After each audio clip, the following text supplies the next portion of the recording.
thought it was new. You're good. All right, so just into the camera, just introduce yourself, just your name, major, and year, and what you do for Purdue. I'm Natasha Kiel. I'm a senior on the women's golf team studying economics. All right, and so for golf, obviously it's very different from other major sports like football and basketball and things like that. Take me through like a daily routine for you. Like how does practice go about and things like that? Yeah, so mine's at least a little bit different because the classes I have to take to graduate are during our practice block, but I'll usually wake up, come to the course around 9:30. Depending on how cold it is, I'll go outside to practice, hit balls out onto the range, or I'll hit in here in the simulator,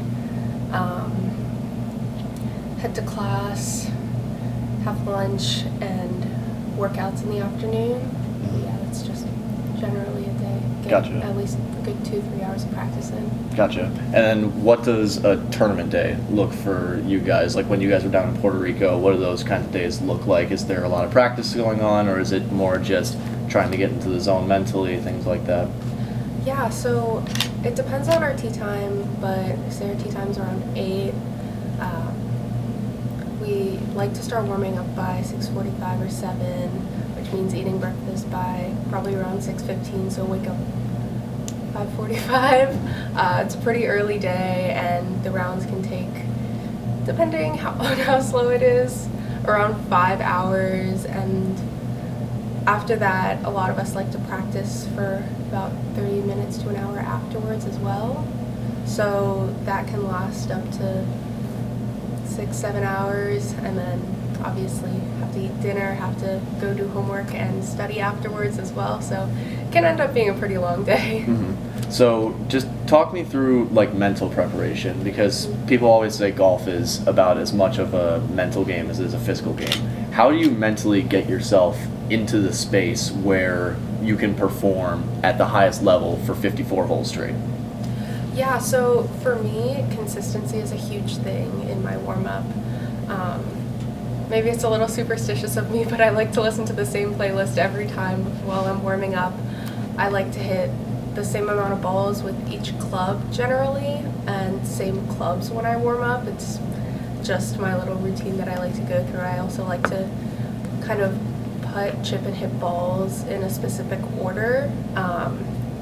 Just because I feel like it gives me the best sort of feel going into the day, and generally just like keeps me warm heading into the first tee. Mm-hmm. So obviously you've had a fantastic season thus far, 2 wins, 3 podiums.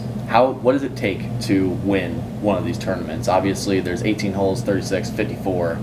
You've done it all. So what does it take for you personally to get to that top level and to go over the top with all the other competitors in the field? Yeah, so for me, it's definitely been a learning curve to making it to this point. As a senior, I've seen good moments and bad moments, so it's really great that I've been able to have the success this year.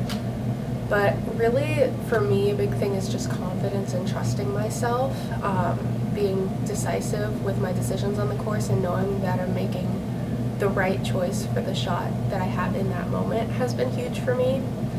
And then another thing that has just helped me like commit to my shots recently has just been telling myself that whether I like it or not, whether it's in a spot that I like it or not, I'm gonna have to hit the shot eventually, so I have to make the best of it and, do as much as I can to put myself in a good position for the next one. So when you're leading the pack, let's say after day 1 or day 2 in the 54 hole, is there pressure to win in that position, like when you're leading the pack? I would say not really, I don't think. There is always that thought in the back of your mind that like, hey, like everyone's chasing me.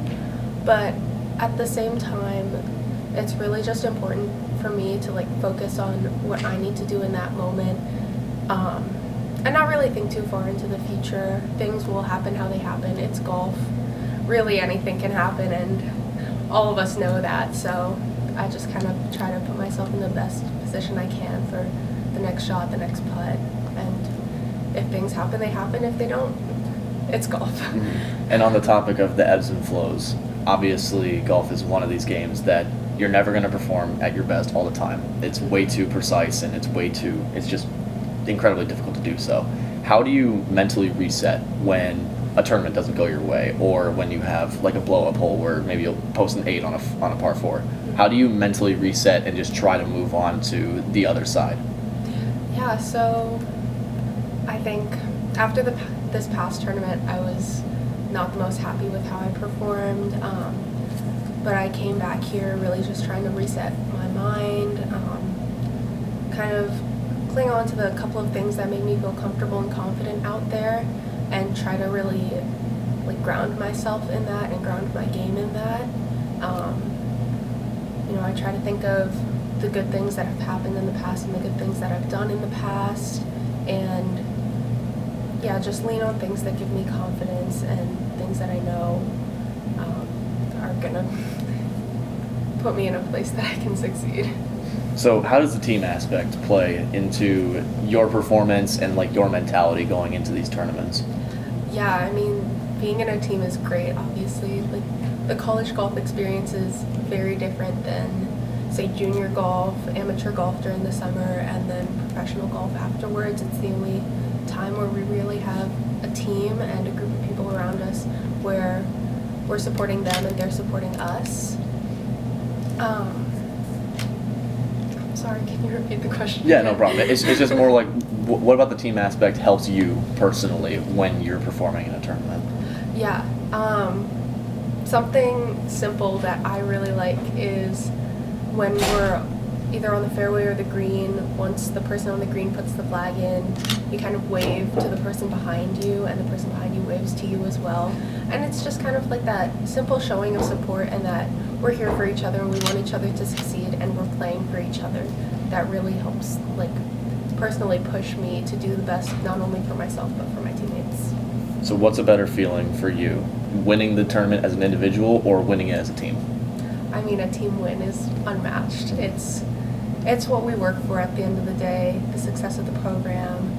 You want to win as a team. You want to be there to celebrate with your teammates and to have that victory with your teammates. So that's definitely better.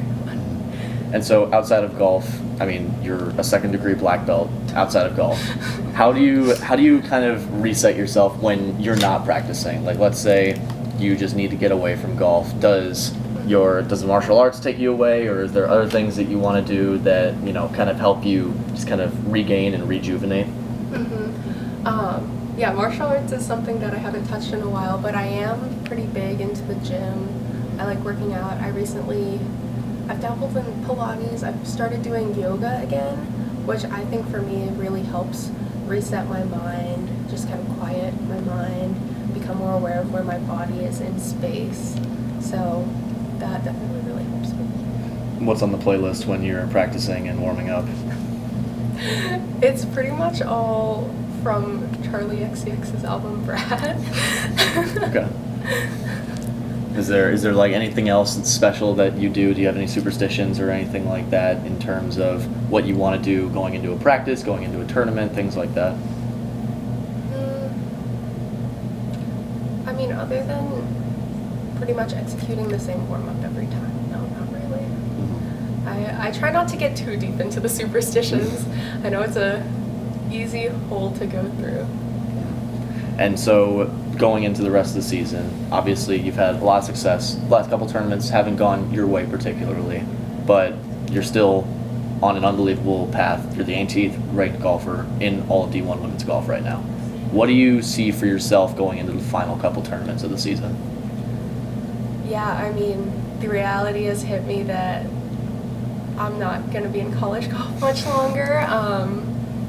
As a senior graduating, for me, I think what's most important is making the most of my time here and making the most of my time with my teammates, being in an environment that's so supportive and where we all band together.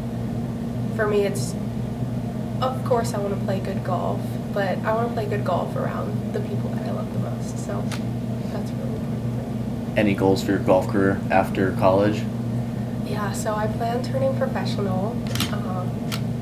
Not really sure where that'll take me. I think it becomes more of a reality where you realize you have to do traveling on your own, expenses on your own, all of those things. And I mean, I love golf and it would be great, but you know, we'll try it, see where it takes me. All right, well, that's all I had. Thank you, Natasha. I appreciate it. Thank you. CLZ.